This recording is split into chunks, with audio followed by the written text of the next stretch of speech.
now the 5th panel over 2 days, presenting cases and conceptual frameworks to explore this important confluence or nexus of trends and concepts that are so critical in international development and indeed beyond. This concluding panel takes the form of inviting several people who have themselves been involved in active efforts to challenge and confront corruption in different places. And think in people like Professor Robert Klitgaard sitting to my right who have thought about how to provide advice.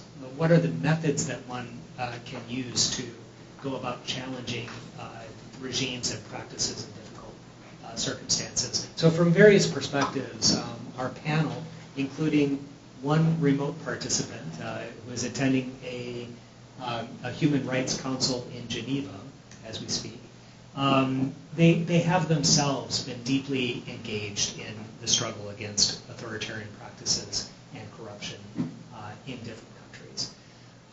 So we will start, I will introduce them in order as they speak, and our first panelist is Myo Win. He is our panelist via Zoom. Myo Win is our Omar Khayyam Scholar. That's a Scholars at Risk program here at the University of Oklahoma that is run out of the College of International Studies with a generous donation by the Farzana family and with co-funding from the university from different host colleges, in this case the College of Arts and Sciences, in order to support scholars who have recently had to relocate from their countries one way or another due to political and social pressures. And they have come here to the university as visiting scholars then for a year, matched with different local professors and research projects to which they are contributing actively. Myo arrived several months ago from Myanmar, where he had been in hiding since the coup in that country, and eventually needing to flee to Thailand and via Thailand to the United States. Myo Win is a leader in the Muslim community in Myanmar, where he also established a non-governmental organization devoted to interfaith dialogue before fleeing the country. So we're very pleased, Myo, that you were able to join us by Zoom. Thank you very much for making your time available, despite having a busy agenda at the council. Let me turn it over to you for the next 12 minutes. Each of our speakers will take about 12 minutes for their remarks so that we can save a little bit of time for Q&A. So, Myo, over to you. Thank you.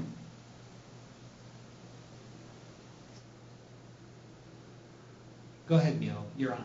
Can you hear us? Hi, Myo. Can you hear us?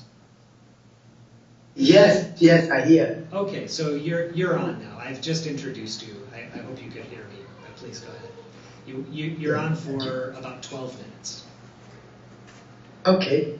Now can I start now, right? You can start now, and we can see and hear you perfectly. So please go ahead. Okay. So did you just start to introduce or already? I'm sorry, Myo. I think that mistakenly the microphone was muted as I introduced you. I just introduced you, okay. And my apologies that you missed that. Okay, yeah. Thank you very much for to be here. Opportunity to share about the current, the authoritarian, how we have done in the countering the authoritarian. That is, in the world, already noticed that many authoritarian are, making policy and and the law and the regulations and for the sustainability of their power. That the same.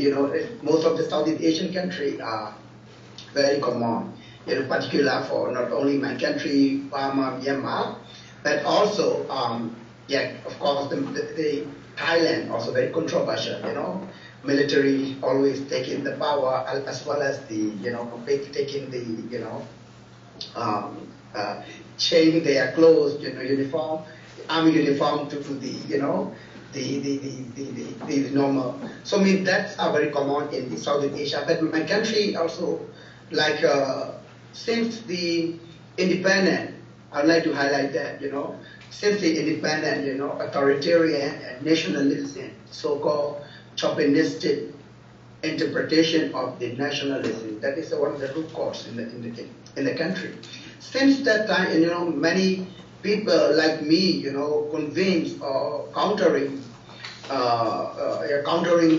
that situation, But unfortunately, since 1962, country was cool, and then continuously for military rules up to 1988. I'd like to go back a little bit, short, brief our background on that, after independence. We are also the British colony in, since 1885 to 1948, So after that, so we started for parliamentary democracy. It was, we can say, the most progressive period of Burma, Myanmar, and then 1962 coup again, and militarized and the country-wise, and then people have no space, Actually, the civil space already lost. No opportunity to initiate our civic space, as well as for civil society have no powerful to convince on that situation. But after 1988, big uprising in Burma, and one party system or step down and another military coup again. Since that time, people are strategizing, with the global network to countering for these authoritarian regimes. So those times, people used to do the many social welfare organizations. Actually, all the social welfare organizations and the humanitarian organization working not only for social welfare directly, but also doing something for educating the people. That is, I was one of them, young childhood, youth time, I participated in many programs and many. But I myself, I like to share, from the minority community member. So Burma, Myanmar, actually dominated by the Burmese Buddhist majority. I'd like to be highlighted. In Burma, is very strange compared with United States or different other developed country, because their identity, they used to show up like ethnicity together with the religion.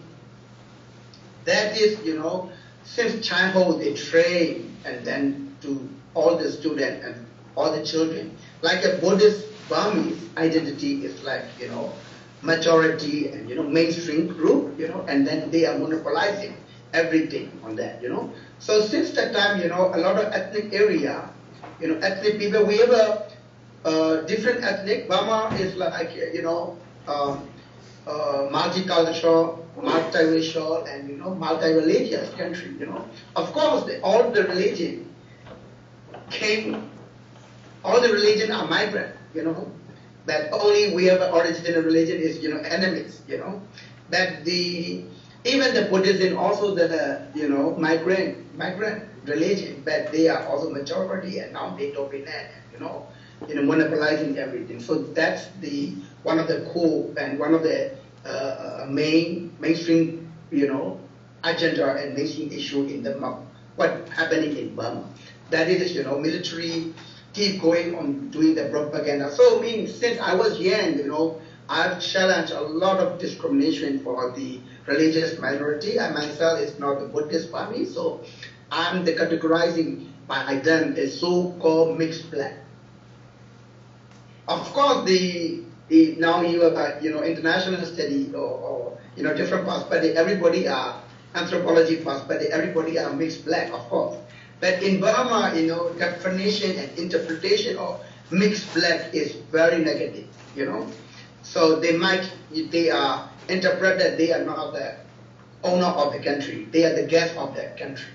That kind of guest and owner ideology, they are making the mainstream politician, and then Burmese majority people and so much popularistic for that kind of version and hegemony discourse countrywide. So since that time, I would like to face a lot of challenge and a lot of discrimination and and heavy stories, and many people are challenging. So meaning that since that time, I'm not so happy on that, and I'm trying to think how we can overcome for this situation.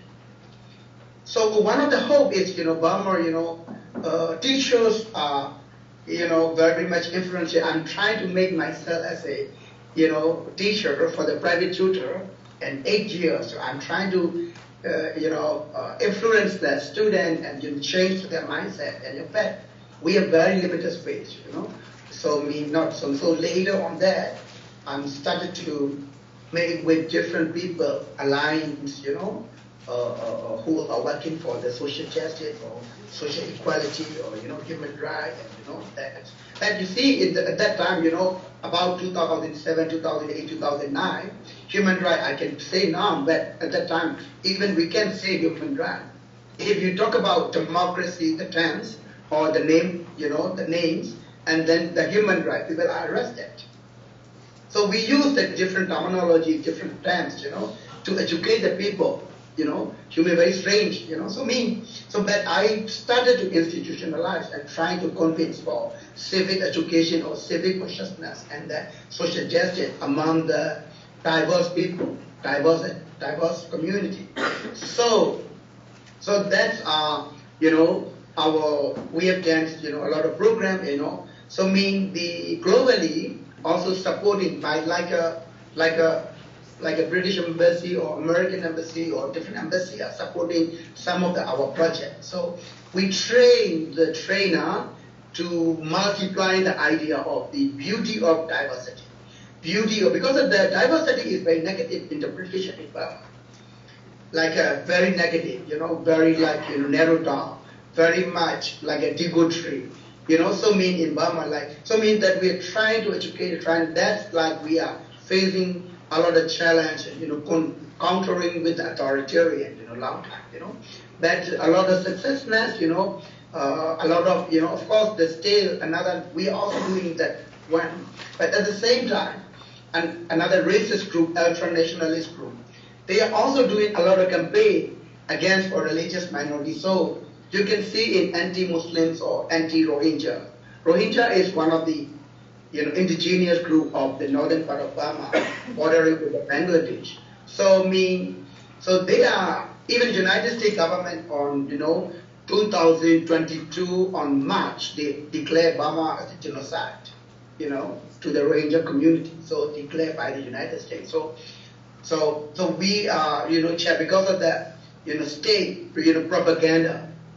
So that situation we are convinced a lot of, the mobilizing. There are different tactics we do, like advocacy, like public advocacy. That's important. People have to change their mindset. We do a lot of things. And then second point is I would like to also educate the people, educate to the educator. If they change something, their mindset, they can change their student or their community. That we do. We also work with the faith leaders and the community leaders. That also one of our strategy to convince countering against the authoritarian and national, ultra-national, and that's very not easy. Not easy. That a lot of challenge ourselves, threat, even death threat, social media, hate speech campaign in particular person, like me, a lot of challenge. So since those times, So even if sometimes they make a corridor assassination with the fake information, fake news, and then fake information or hate speeches are very common. That you can see in many genocide countries like similar, like Rwanda issue. You can see in Burma, now Darfur, or Darfur like Sudan, So that you can see on that holistic, that way. So but in 2021, I would like to be skipped, because of time. 2021 is cool again, but you see, and like myself, or many human rights defenders, or many social justice workers who are working with international community for human rights advocacy locally, internationally, and the public advocacy, we have no normal space. So we have a threat. We have a target by the state administration or the military administration or military intelligence follow us, and then we are hiding in some different places. That is a lot of chaos, the situation changed. People are demonstrated and killed and, torturing at the, detention center, and then somebody are dying, even after arrested or one night. The next day they call to the family member, take back their dead body. So many scenarios like this. So we have not saved enough, So finally I'm here is a, OU is like, lucky chance, I'm hosted by the OU as a, fellow, So, I'm survived for now, but I'm now in Geneva, doing a lot of advocacy, meeting with the different permanent mission. Even here, also my security reason, I cannot be, participated in the main human rights council section, even though I'm eligible to participate back, because I don't want to show my face. Because of the UN work portal, you can easy to search, for the different sections. So but I only working with the different permanent mission in Geneva, to aware of our situation, and also my organization or myself are mainly focusing on the religious minority, as well as what we are mostly focused on freedom of religion or belief issue, and then also relating with the religion or belief. We have challenged a lot of statelessness issue. Based on their belief, based on their ethnicity, based on their religion, they are losing, people are losing, their citizenship in this country. According to 2014 census, 27.3% of people live without civil documents. It was 2014, So back now, you see, their generation also, even in now big challenge for, even a birth certificate, a big challenge for their generation. Even somebody called the birth certificate, still their certificate is not ready for the citizenship, something like that, they have stamped.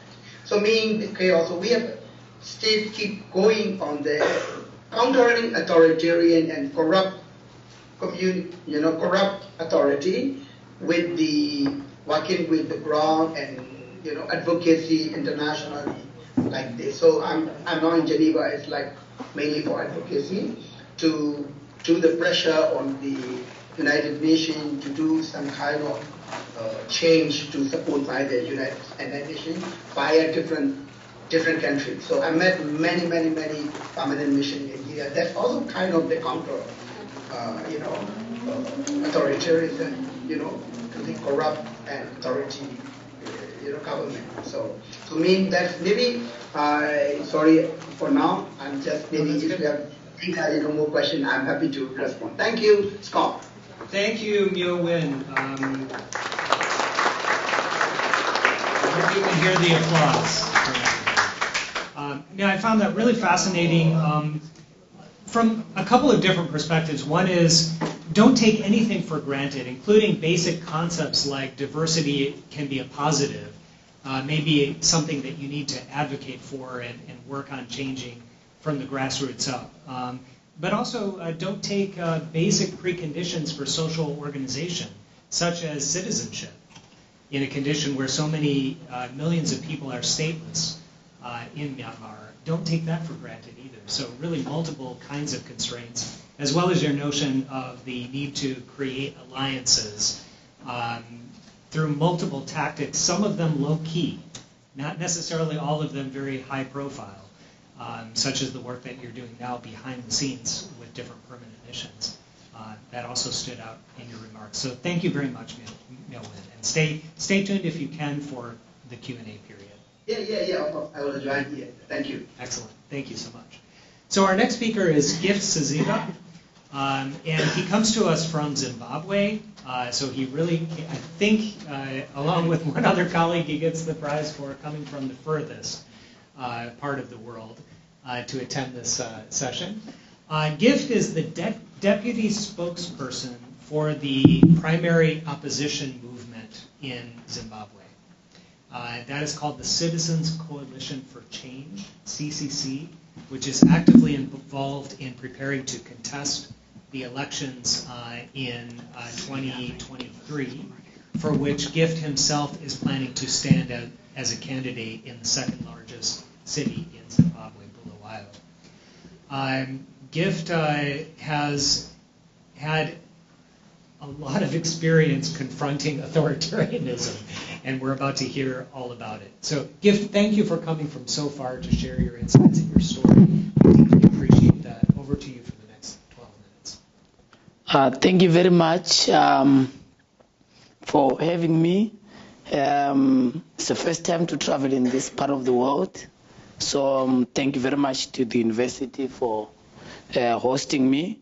As you can see, I'm going to be focusing on the challenges of confronting authoritarian regimes and obviously giving the Zimbabwean experience. So I'll try to be as quick as possible. And I'll be using a lot of pictures. But just to start with, this is the brief historical narrative of Zimbabwe, which got its independence in 1980 from the British colonial government. And we just went through very short phases.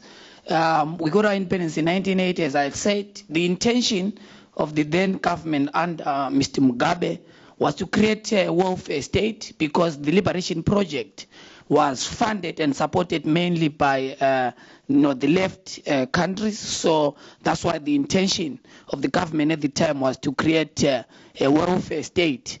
But what happens is that everything went well from 1980 with a violent land reform in 1999, because we had a Lancaster negotiation to get our independence. And the Lancaster resolution expired in 1999, and the war veterans and the broad black community then protested the willing buyer, willing seller process, and violently took over land.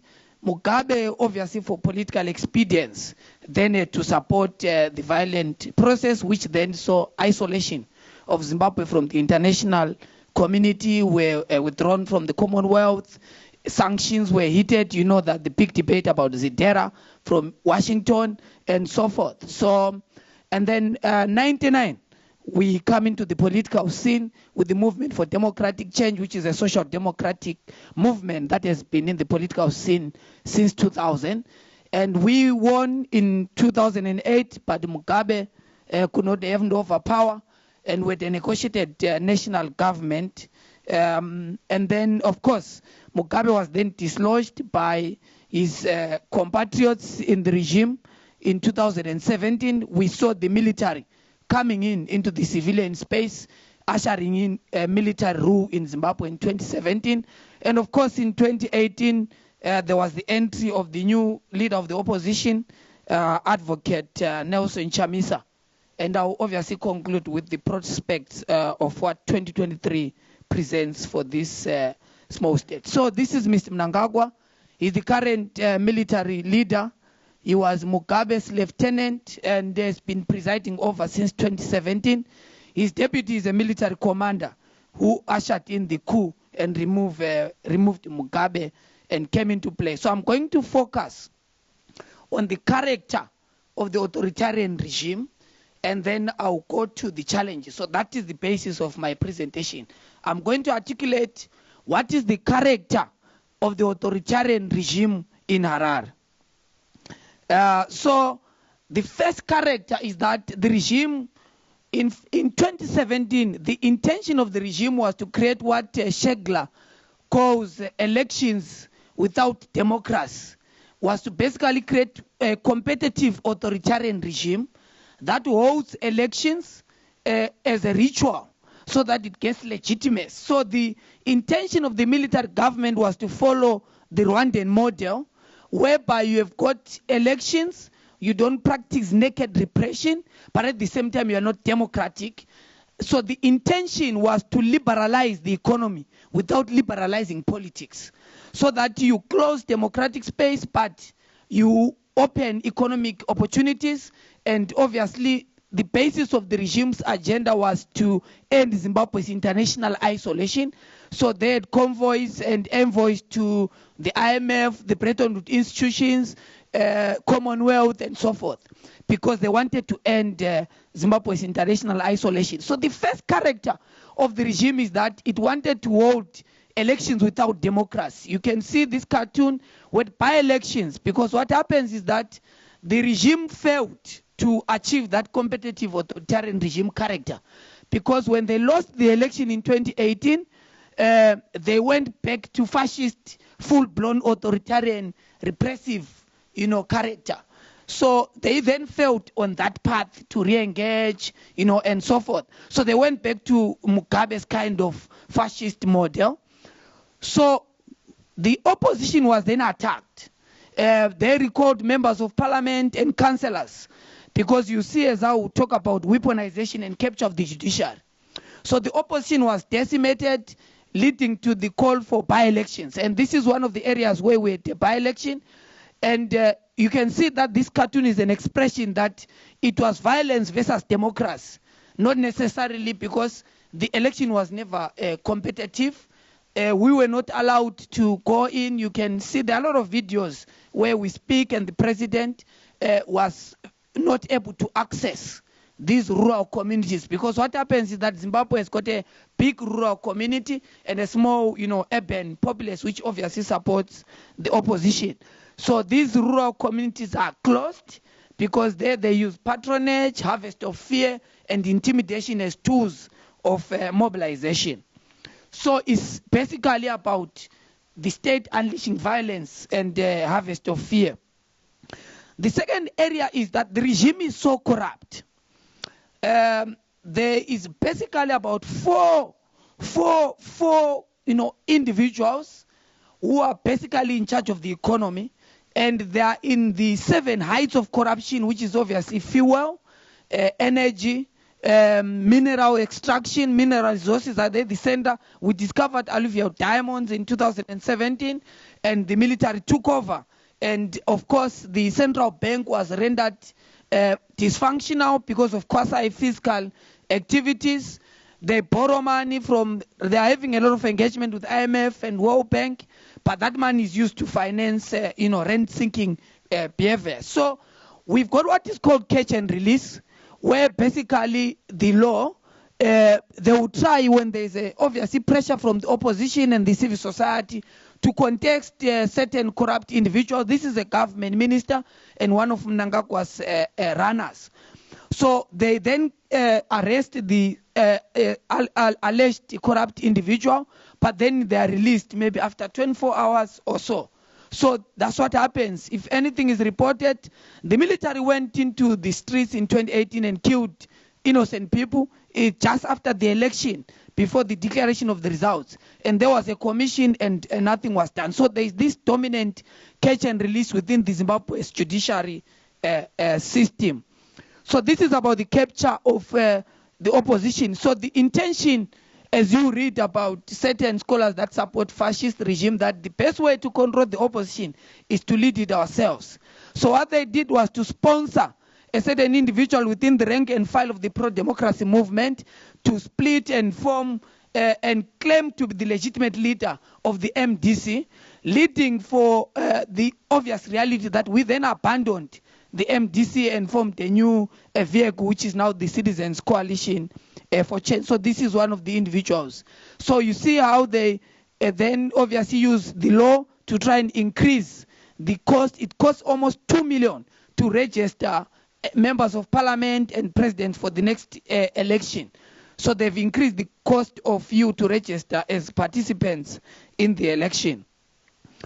So what are the challenges that we face when we confront the authoritarian regime? The first and obvious challenge, which is all over the world, is use of the law to try and thwart democratic space. From independence, Mugabe perfected the inherited Smith regime oppressive legal infrastructure.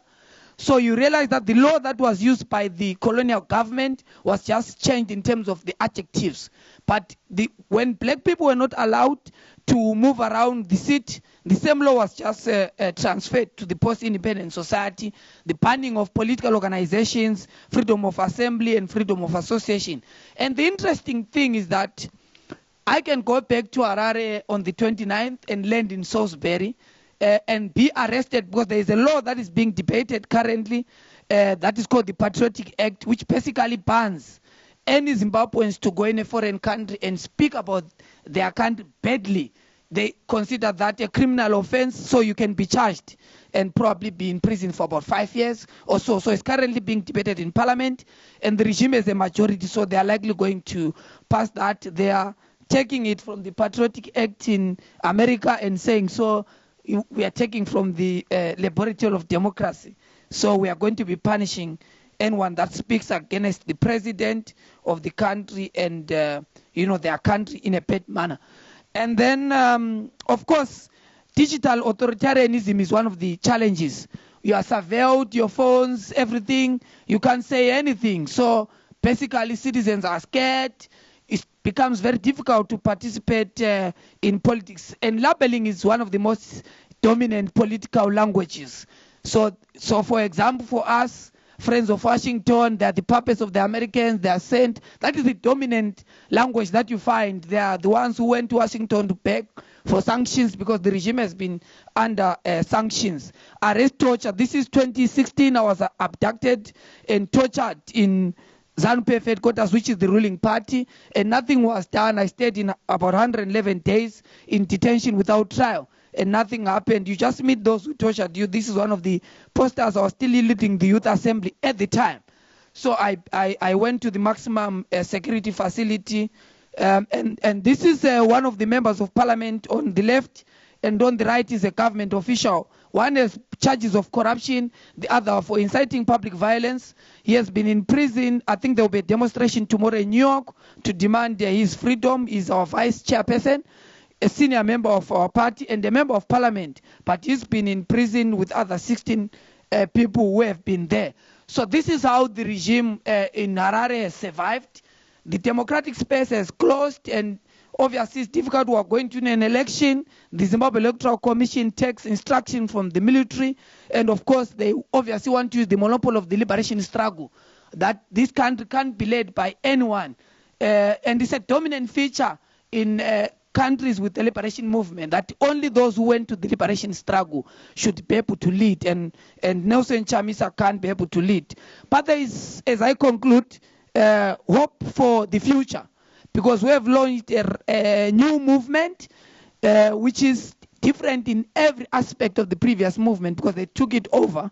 So we formed a new movement which has gained a lot of ground, particularly in the countryside, led by Advocate Nelson Chamisa. We hope to be going to elections in 2023.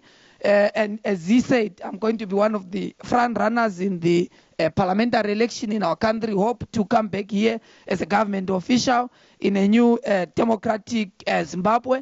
That is the hope, because the movement is led by young people and is focused. And obviously there are cracks, of course, like you were saying yesterday about authoritarian regimes, that instability is not always seen until there's breakdown. The center is failing to hold, because the army general who led the military coup is another center of power, because he thinks that he's the one behind the throne. So the military is basically in charge through the vice president. So there are two centers of power, and obviously because the center is failing to hold, it gives a huge opportunity for democratic breakthrough in Zimbabwe, and there is overwhelming consensus within the broad Zimbabwean community that Zimbabwe must transfer and move towards change and transformation. I think that is all for my presentation. Thank you very much. Thank you very much.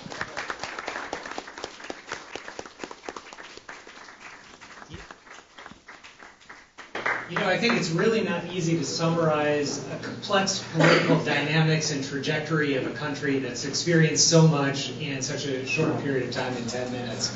But you've done a wonderful job of doing so, and from a very personal perspective of somebody engaged in that struggle. We'll be watching your election experience with great interest next year as well. Thank you so much. Our next speaker is Shabnam Khalilyar. Shabnam is the first of our scholars at risk who arrived from Afghanistan, and made me so happy because of that. We waited a long time and finally were able to welcome her to campus. Shabnam came to OU sponsored by the College of Journalism. She then, after working with them to help tell the story of Afghan refugees in Oklahoma, which is a very interesting story. We have the third highest per capita number of Afghan refugees in Oklahoma, anywhere in the country, something that is not widely known. She's been helping to tell that story as it has been unfolding over the last year. And she has now also just joined our Department of International Studies Master's in International Studies as a master's student with a full graduate scholarship as well. So that's very exciting. So she's taking time off her own classes in order to share her experience with us. Shabnam is a professional journalist. For several years, she worked both in the civil society space as well as in the presidential press office, something that I hope we'll hear more about from your talk. Shabnam, over to you.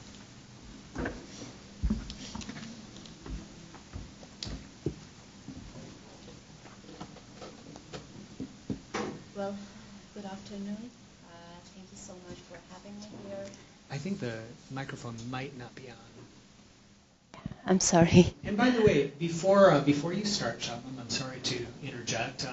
I just thought I would apologize that the food arrived late. If we could, in a phased way and quietly, have table by table, you go get your food and go back and eat it. I'm sure that would be okay for the panelists. Sorry to interrupt, but I just thought I would. The free food was advertised as part of this panel. It's not a bribe. It's not a bribe, but it must be delivered. Shabnam, excuse me, over to you. Well, it's a pleasure for me to be here and to speak about, as a journalist and as someone who served for office of Afghanistan president, which experienced some things inside the office of president as well. So I want to share my views on corruption and how it helped to demise of the Afghanistan government. No doubt that there were a lot of more reasons as well, but the corruption was the prominent reason among the prominent reasons which helped the Taliban to conquer their Afghanistan government and to build their totalitarian regime. John Spocko, the head of leading U.S. government oversight agency for Afghanistan Reconstruction, or SIGAR, warned that corruption was the most insidious threat facing the Afghan government at the moment. He argued that the gap between the public and the government had widened due to corruption, resulting in a situation where Afghans had to bribe officials to be able to access the most basic public services.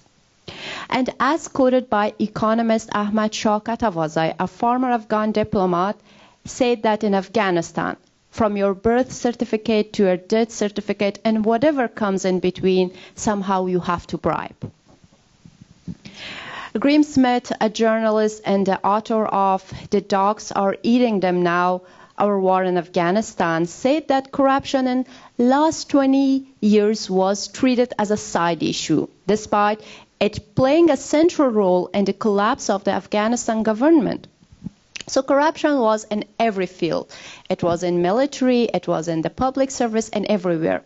But what played, okay, before going to that, here is the chart which shows the Afghan government performance in combating corruption and the its position and by Transparency International, that you can see that from 2012 up to 2022, Afghanistan was always between the most corrupt countries.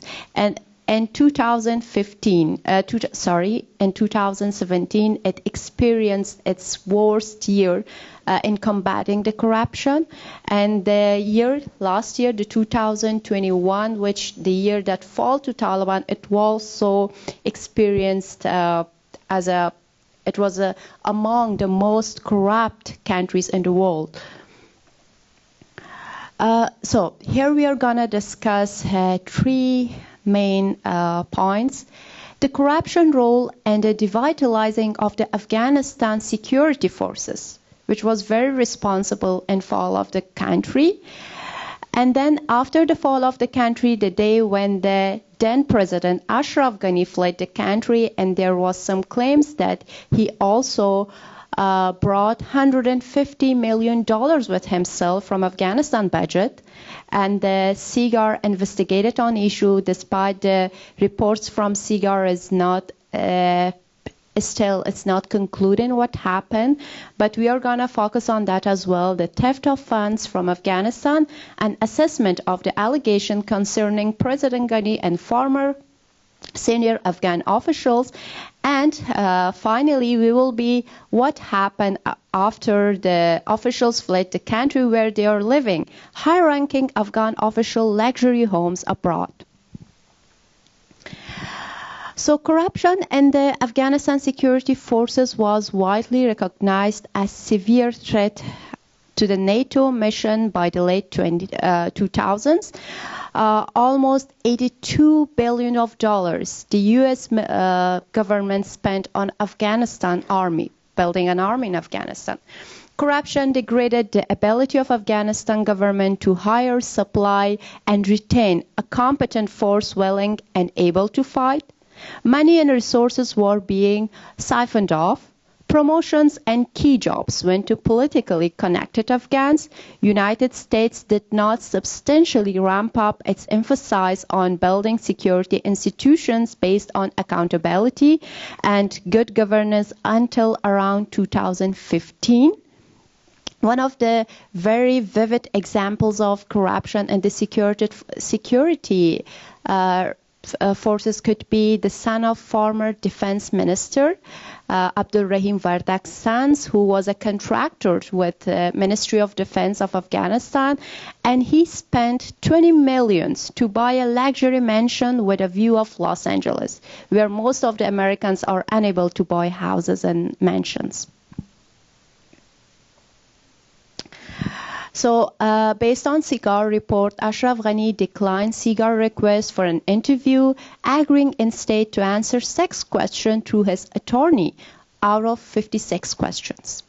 It remains a strong possibility that significant amount of US currency disappeared from Afghan government property in the chaos of the Taliban takeover. According to some officials who told to SIGAR, $5 million found on the palace grounds was the president's personal money and was declared in his assets, which is a question that where this amount of money is coming. President Protective Service Chief Kochai's suitcase carried the monthly discretionary cash budget for the PPAs, approximately 20 million Afghanis, almost $250,000 at the time. Deputy National Security Advisor's backpack contained the monthly discretionary cash budget for the National Security Council's approximately $240,000, which was retrieved from the National Security Council's Finance Department at the Mohib request as they all prepared to depart. And finally, the officials that hold sumptuous mansions outside Afghanistan. The first is Hamdullah Mohib, the National Security Advisor; Iqlil Ahmad Hakimi, former Finance Minister; Ata Muhammad Noor, Governor of Balkh; Khalid Poinda, last Minister of Finance of Ghani's administration; Mustafa Mastur, former Minister of Economy. These are the people who the Wall Street Journal and its last investigative reports revealed that these officials are holding the expensive houses around, while thousands of Afghans now suffering to maintain their daily expenses inside and outside the country. Thank you so much. Thank you very much, Shabnam. Thank you, Shabnam. And one can only imagine the chaos of those final days in which the Afghan government was falling and the opportunities for corruption that accelerated in those final days. Yeah. So you've painted quite a compelling picture there. Thank you for it. Our final speaker is Professor Robert Klitgaard. He is the university professor at Claremont Graduate University. He gave our keynote address. How many were here for the keynote this morning? Oh, that's fantastic. They came back. That's really amazing. Free food and an amazing speaker and set of speakers will do that. Professor Klitgaard, I'll just hand over to you for the final presentation, which I believe is on Ukraine. So the last speaker, lunch is waiting. This is tough. So, did you turn it on? Hello again? There we go. So earlier this week on Monday at the Harris School of Public Policy at the University of Chicago, students convened also for a seminar a little bit like this. Every year they have a workshop, and it's called The Aims of Public Policy. So they ask a professor to speak on, so what are you doing and what's it got to do with public policy? And so they invited a professor named Konstantin Sonin, who's an economist who works on Russia. And he presented the latest iteration of this talk, and here's what its title was: When Policy Advice Fails. He introduced himself. He said, I am an economic theorist studying politics, authoritarian politics to be precise. But I'm not sure my specific field makes any difference, because as economists, what we do is we say everybody's pursuing their self-interest, and so autocrats are trying to stay in power, so are Democrats. The difference is that institutions limit the ability of the Democrats to stay in power and impose their will on others. Institutions are rules of the game put in place by people who are, again, rational and self-interested. For an economist, ultimately it's quite standard economic analysis. So in other words, he's applying his stuff to Russia, where he was born, for the last 20 years. 600 op-ed pieces, scores of articles. And he went on to describe working on things like the analysis of elections, corruption of president and cronies. Oh, and here's a good one: state-owned energy companies versus taxing them heavily. So you could either nationalize it or you can have it under regulation and tax it. Which is the best way? And he argued the second one. And he talked about the freedom of the press and the problem that Hannah Chapman talked about yesterday, the dictator's dilemma. How do you get good information if you're a dictator? So he argued all this many times in Russia. He appeared with Putin a couple of times, not as an advocate, but as an expert. He said, there's a caveat to my talk today. One thing I thought was problematic with inspiring you with my experience is that on most, perhaps on all issues I've tried to have a real impact, I failed. So that's telling it like it is, right? Professor gets, I've been talking for 20 years, nobody listens. So he finally goes there in 2021, he's there, and the Ukraine war breaks out. And he leaves quickly, 2 weeks afterwards, and he was lamenting the political system in which information cannot flow freely is a highly inefficient, as all the research in the world shows, but who cares? Wow. So he concludes his talk. He sort of stops there. He says, I felt so depressed. And he suddenly ends his talk, not with, here's what I learned from my advice, and here's what I would do now, and here's what you should do if you're advising authoritarian countries. But he decides to go to Tennyson, misspelling Tennyson's name, by the way. He is a professor of economics. And he says, this was a statement on a cross that was nailed in the South Pole by one of the guys who died on an expedition. So let's go advise, it's like failing in the South Pole. To strive, to seek, to find, and not to yield. That's it. So I think, can we do better? Can we do better than that? Can we say something a little more positive about how to engage with very authoritarian governments? Now I'm going to talk to you students and professors here. The people you've heard here are advocates in their countries, bravely putting their lives, their bodies on the line for the fight for justice and against authoritarian governments. That's not your problem. Your problem is how do you use your brain power to help these people, but also these governments? Can these governments reform themselves? Now, my experience is they can. There are some failures, of course, there are many failures that I've had, but there are also some successes.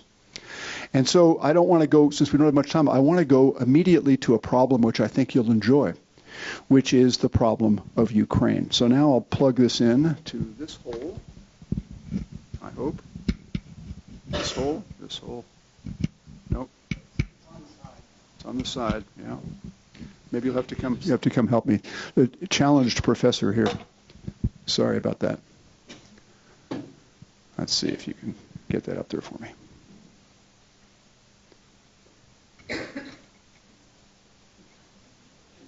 Thank you.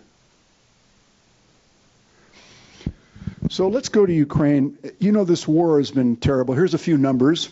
14,000, greater than 1/3, 38 billion. Not there, right? Not there. So it wasn't just me.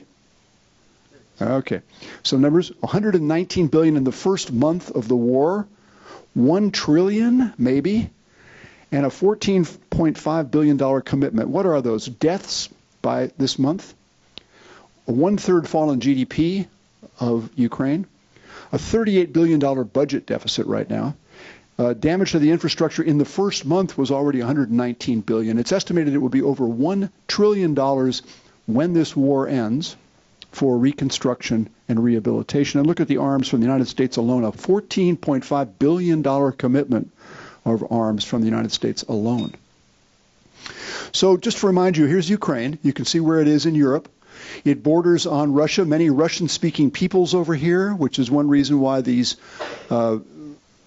referendums that are going on today are echoing around the world, because it's like people saying, wait, we want to be part of some other country, which we accepted for Kosovo, but we didn't accept for Crimea, partly because these are sham referendums under occupation by a foreign force. But you can see the sort of specifications of this. Zelensky was elected in 2019 and the war broke out. So big flows of funds like those that will happen next year or the year after bring big risks of corruption. How do we know that? Well, we have many experiences with COVID-19 relief where the money is taken off. We have experience with emergency funds all over the world. When there's emergencies, you sacrifice some of the procedures and policies that control the flow of funds for good reasons. And alas, plenty of experience in Ukraine, one of the most corrupt countries in the world, as Zelensky knows. He won the election in 2019 with that outstanding result. And there was big celebration. And then he had to figure out, now what do I do? Well, fortunately, he'd already rehearsed being president. On Netflix, you can watch the show called Servant of the People from 2014. Here's a Ukrainian high school teacher who becomes the president of Ukraine. How cool is that? And he played this guy.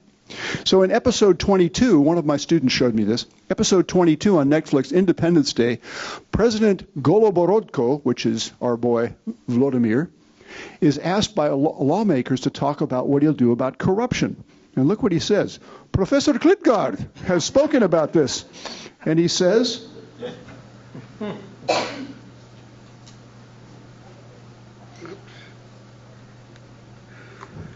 greed plus discretion minus accountability. And then these people on the opposition saying, what are you showing this for on our channel? Get out of here, man. So that's, yeah, stop. You said it once. That's good enough, Vladimir. So this guy is not pleased by that. But then the question we have to face is what to do about this. Whoops, if we get down here again. What do we do about the situation where there is so much corruption and so much need? So let me be very quick here. I'm going to pose this one not from the perspective of a Ukrainian activist like you, or like Mio, but as an international institution. So the aid is going to be coming through the World Bank, the IMF, the Europeans, the Americans. It shouldn't be more of the same. Why do we say that? Because more of the same has been a disaster. The reason this International Monetary Fund put corruption so high on the list was partly because $9 billion disappeared in one of its loans to Ukraine. And the managing director declared in 2018 that this would be a renewed priority for the fund. But their model of help is very much the doctor in the emergency room dealing with hyperinflation or some collapse. So you come in, you've got a broken leg, or you've got some gastric problem. The doctor comes in, takes your vital signs, says, here's what we know what to do, here's what you do, you're done. But with corruption, with governance, how are you going to go in with these people who are basically macroeconomists and tell them what to do? So we need a more inclusive process, which means beginning inside the IMF itself, getting them to assemble what do we know about cleaning up banking systems, procurement systems? What have been our success stories? What data could we share about that? And then begin with the example of Ukraine. Now, I proposed earlier today a procedure which I want to recommend for outsiders working with these governments. First, you have to decide if you want to work with them at all. Would you want to work with Kim Il-sung or his successors? Probably not. Would you want to work with some? That's up to you. But maybe you want to listen and see if there's opportunities. Probably all of us would say we'd love to work with Ukraine and help them rebuild. But we also recognize there's a big deal of corruption. So we want to share data with them about the problem, where they stand, show them it can be done, show them a success story, show them a framework which helps them march through different steps and discuss them among themselves with the donors and the actors to make up their minds. And then I believe in an imaginary news story showing success 5 years from now. Let me briefly march through the kinds of data they might look at. I won't talk about this example from the Philippines. So what data would you want to show the Ukrainians? Luckily, we have a cool thing called the Global Competitiveness Report that comes out every year. The one before Zelensky was in power was this one in 2017-18. And this is created by the World Economic Forum, an independent body. They rate 137 countries on 114 dimensions. You can look this up and check out a country that you're interested in. And then they group these dimensions into 12 big dimensions, and then they do statistical data from sources around the world, and then over 14,000 people that are interviewed from 148 economies. So that's the basis for this ranking. So they create this index. So remember, this is all done before Zelensky was president. So let's take a look at some of the things. Now, what you want to do is start off with something good. Okay, here you go, Ukraine. Here's what you got going for you. Compared to 137 countries, you rank 18th in competitiveness overall. Number of procedures to start a business, 18th, better than Latvia, Norway, and the United Kingdom. Sounds good, right? In legal rights index, you're better than Denmark, Hong Kong, and Singapore. In the quality of math and science education, better than or tied with Australia, Israel, and Portugal. In mobile or cellular telephones, you're better than Israel, Japan, and the Netherlands. In tertiary education, very good, better than Austria, Belgium, and Canada. Availability of scientists and engineers, better than Denmark, France, and Korea. Quality of railroad infrastructure, better than Hungary, Ireland, and New Zealand, not to mention the United States. Exports, open economy, better than Germany, Korea, and Sweden. Isn't that surprising? And so you have the GDP per capita of these countries. For example, Austria, adjusted for purchasing power parity, is about $52,000. Look at these numbers. 50, 60, Singapore, 93. That's good, right? What about Ukraine? They're better on some of these dimensions, and their per capita income is $8,667. So what's wrong, Ukraine? Everybody's now listening very carefully. Well, here's what the Global Competitiveness Report said are your 3 top problems. Deterring business. 1 is inflation, 2 is corruption, and 3rd is policy instability. In the variable favoritism of government officials, you were 111th of 137 countries, worse than Chad, Nepal, and Sierra Leone. Diversion of public funds, worse than Honduras, Uganda, and Yemen. Irregular payments and bribes, worse than El Salvador, Ghana, and Pakistan.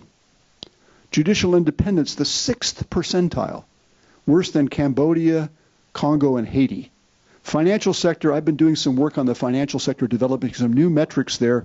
They're at the 7th percentile. It means their banking system is a mess, and there's more inflation, country credit rating, financial market development. You can just see it's absolutely appalling for a country as talented and as capable as this country is. So the lesson here is, here's the per capita income of these are countries they're worse than in some dimensions. And you can see why their economy is so constrained. So it makes the case pungently to anybody who's watching that you got many comparative advantages, but poor governance is really holding you back.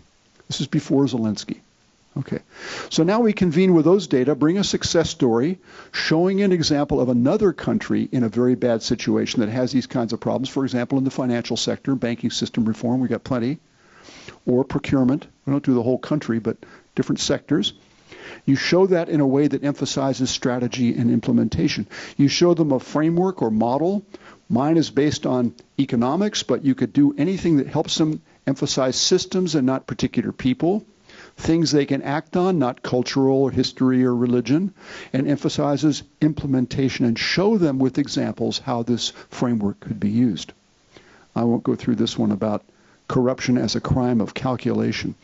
A future news story is helpful because you can say, here's what it might look like 5 years from now in Ukraine if this succeeds, and you make it dramatic. But I want you to notice the big idea.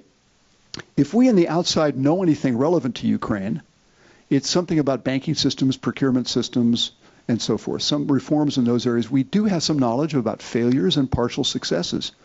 Would they like to know that? Yeah. They'd like to see, how do you measure things? What do you know? And maybe suggest through the examples of success things that might work. And they have knowledge that's indispensable of the local context, of what might work here, of who might derail things.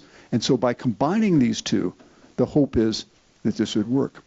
Now, this process is more general than corruption in Ukraine, especially for you policy students here. This applies to almost any situation where you need a transformative decision, that's big changes in policy, where the usual top-down emergency room, let's call on the expert, tell us what to do, won't work, which is most big questions for a country. So problems where both will and capacity matter, where we have to motivate the will to do things, and success motivates. Second, where partnerships are key, and finally, anything where there's a real complex adaptive system. So I'll leave you with his quote about corruption is greed plus discretion minus accountability, and leave it there so we can discuss more ideas about what to do in countries like Zimbabwe, Ukraine, and Afghanistan, and Myanmar. Thank you. Thank you. I'm really glad we close on that note, which is a positive one. What can we do? What kind of methods will get us there?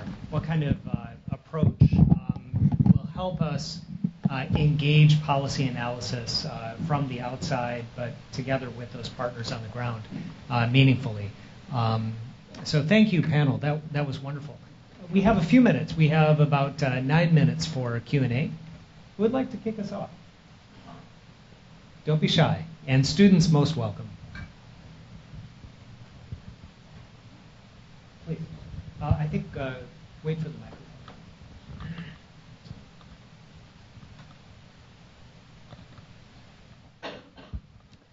Thank you. Thank you to the panel for an interesting and inspiring presentation. So I'm not a specialist in corruption, but I do work in public policy, especially in policy diffusion. And so my comment and question goes to Professor Robert, especially in terms of the idea of the successful examples and the application of those to Ukraine, but to really any kind of country in any topic, right? So the policy diffusion literature has been especially concerned and in a way, trying to delve into the complexities of processes of traveling policies of countries that borrow policies from other countries or those that export models.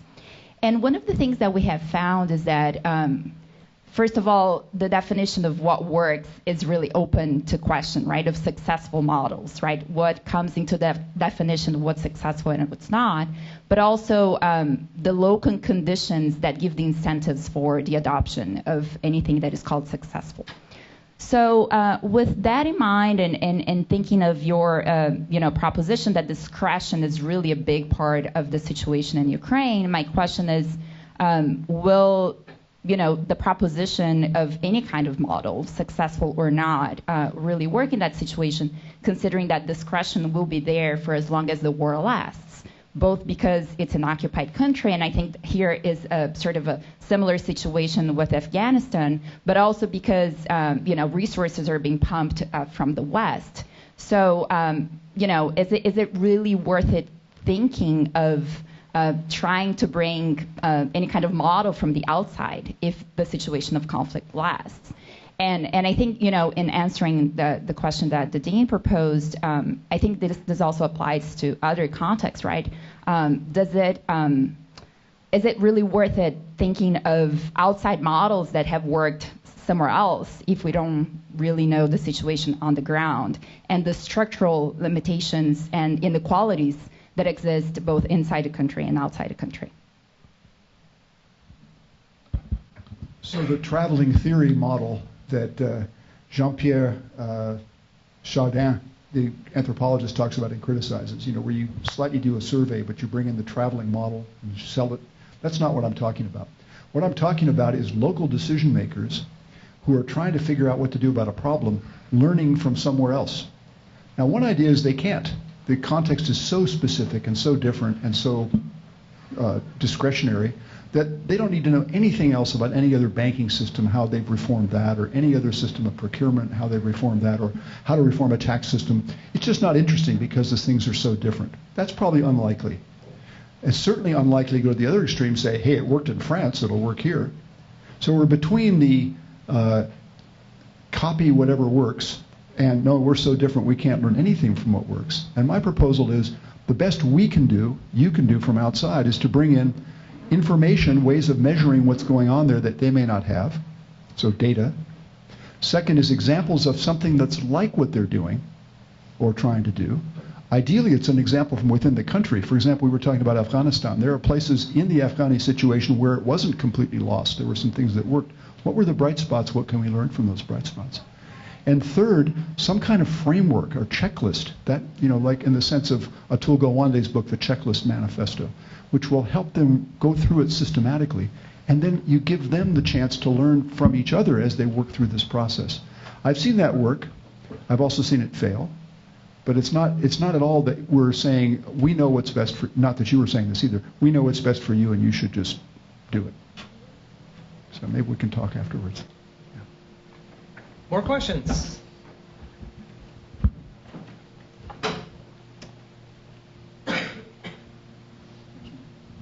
Please. Go ahead.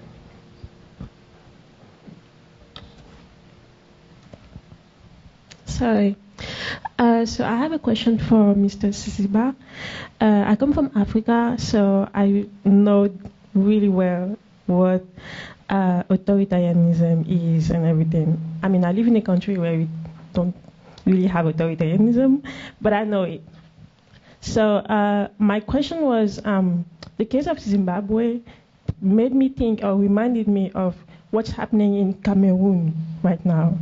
And so as an activist, how do you think the Zimbabwean youth can inspire the young people in Cameroon in overcoming the authoritarianism that's happening there right now? Thank you.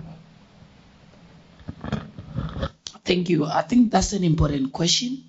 And I was having a conversation with a friend from Cameroon. And I think that the lesson is that young people in Zimbabwe have used social media, because I talked about closed democratic space where you are not able to organize, where you are not able to speak out. But social media, in particular Twitter, has been a very important tool to organize and galvanize society, because that's and I argue in my dissertation that the consequential 21st century is wherein, on the other hand, are government gangs firing bullets, and on one hand are young people firing tweets. So whereas the liberation generation was armed by the bullet, the millennials in the Zimbabwean case are armed by Twitter. So it's a platform that has helped when the opposition was under attack during lockdown. People were able to speak out through the internet, because you can't control it. You have to shut down the network, but you can't tweet for more than 48 hours because government also survives on that. So the internet has really provided a safe space for people to speak their mind. Some use fake accounts, and it's been helping in terms of accountability. Because if you saw the cartoons that I was using, they are developed on Twitter by unknown people who just develop and say the story. The fight against corruption, define the government. When we lost 15 billion, it was Twitter which was able to illustrate the extent of the 15 billion that was stolen from diamonds, by the government. So I think that has strengthened the opposition, which should be the lesson to Cameroon, that the opposition has gained much traction through the internet to organize, to speak out, and to offer the alternative, so that people can be able to understand. Because the opposition in Cameroon has been disenfranchised and is not able to organize and penetrate the other, spaces that has been controlled by the dictatorship. So you can only do that to inspire, young people, and resistance is one of the most important tools to fight against authoritarianism. And social media provides that platform so that people can organize the resistance, where you are not able to demonstrate physically, like in the case of Zimbabwe, you can organize things online. And lastly, the internet has been able to connect Zimbabweans who are in Zimbabwe and abroad. Like I was saying, there's a demonstration in New York against the government in Zimbabwe because people in New York have got the liberty to do so. But they're able to connect with the diaspora community, which is lastly also been very critical in funding and financing, because one of the characteristics of the authoritarian regime is that they close the finance platforms for the opposition. So the diaspora was very critical in supporting the by-elections that we held. We gained more than 72 parliamentary seats with $0 that was mobilized locally, and majority of the money was coming from a huge diaspora networks, which has been organized and inspired by young people through the advent of the internet. Thank you. Yes. So I do have a question. I was born in Burma, so with the situation that is going in the coup right now, in Oklahoma, there's a bunch of Burmese people and different ethnicity from Burma. So we have raised money. We have gone protesting through various cities and states. But from what I've seen in the internet or the news, there hasn't been any change at all. There hasn't been any upgrade. There has been a lot of killings and a lot of deaths. So what do you think that we could do more, or the people here in the US could do for Burma itself? Unfortunately, we lost Myo Win, and so please see me after this session, and I'll put you in touch for one thing. But does anyone have a perspective they'd like to share about when a country enters truly dark times and there's no light visible at the end of any tunnel? What do you do then?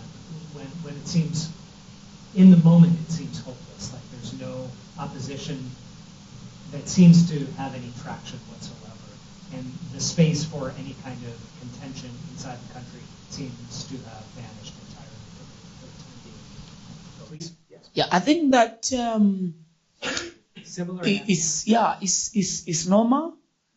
Don't be discouraged by that. Struggles take very long.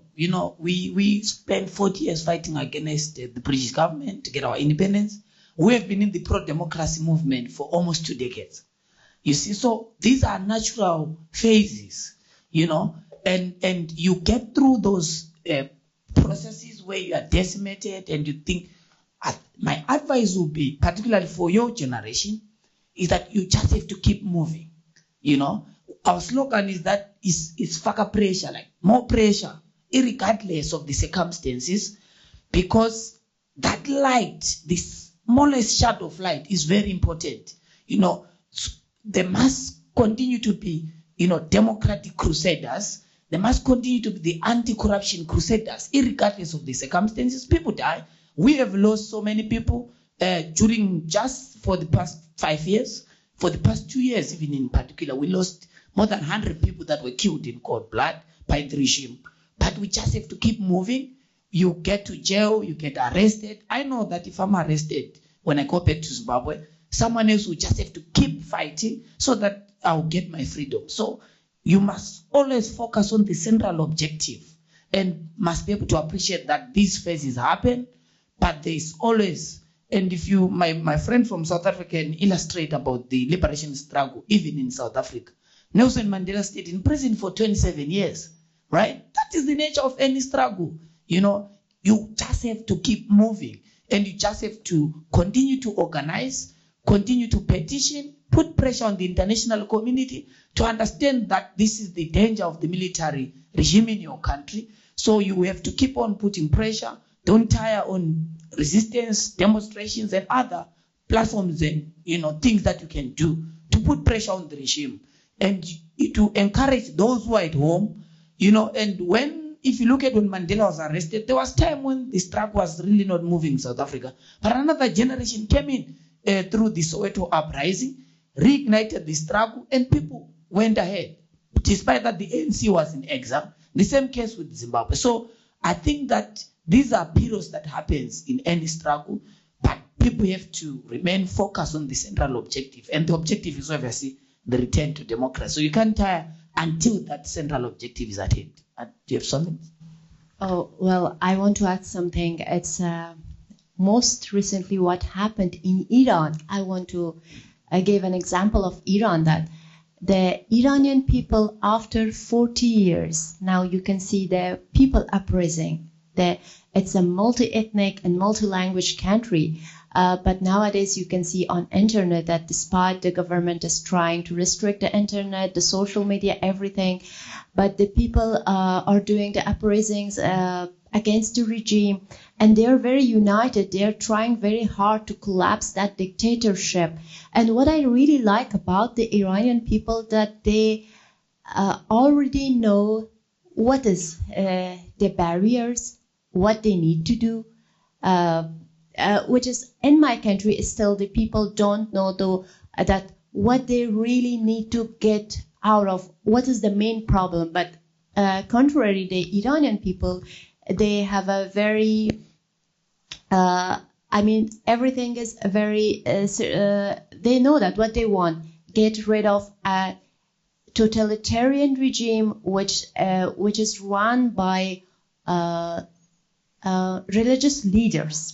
This is what they are, and this is very fascinating for me, that it could be a very good example for other nations, even for my country, Afghanistan as well, that we can follow the same thing as they are doing now. Well, thank you so much,